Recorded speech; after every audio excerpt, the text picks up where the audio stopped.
When did you find out that one deleted message is all it takes to lose someone forever? My brother Nathan sent me a voicemail at 3 in the morning on a Friday in October. I didn't listen to it. I was annoyed, actually, because his drinking had gotten worse over the past year, and his late-night calls were always the same rambling apologies about things that happened when we were kids. The notification sat there on my phone while I made coffee and got ready for work, and I remember thinking I'd deal with it later when I had the energy to hear him slur through another story about our father. By noon, I'd forgotten about it entirely. My phone storage was getting full anyway, so during my lunch break, I went through deleting old voicemails without listening to them. Nathan's message from that morning was one of them. I barely glanced at the timestamp before swiping it into the trash. 3 hours later, my sister Iris called me at work. Her voice so broken I could barely understand what she was saying. Nathan was dead. They found him in his apartment that afternoon when his boss went to check on him after he didn't show up for his shift at the warehouse. No signs of struggle, no note, just Nathan on his couch like he'd fallen asleep. The medical examiner would later say it was an overdose, accidental or intentional. They couldn't determine which.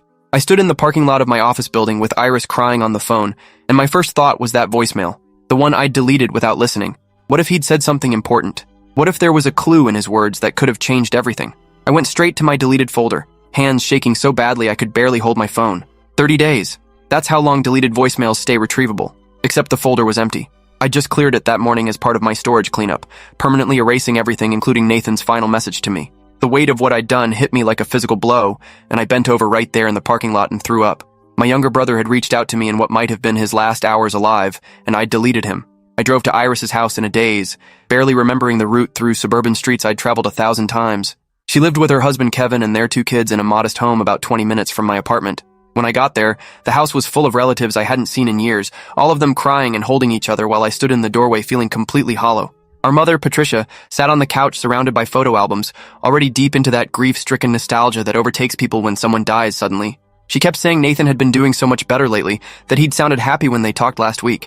I wanted to scream that I had no idea how he'd sounded because I'd thrown away his last words without even the basic courtesy of listening. Kevin pulled me aside into the kitchen and explained what little they knew.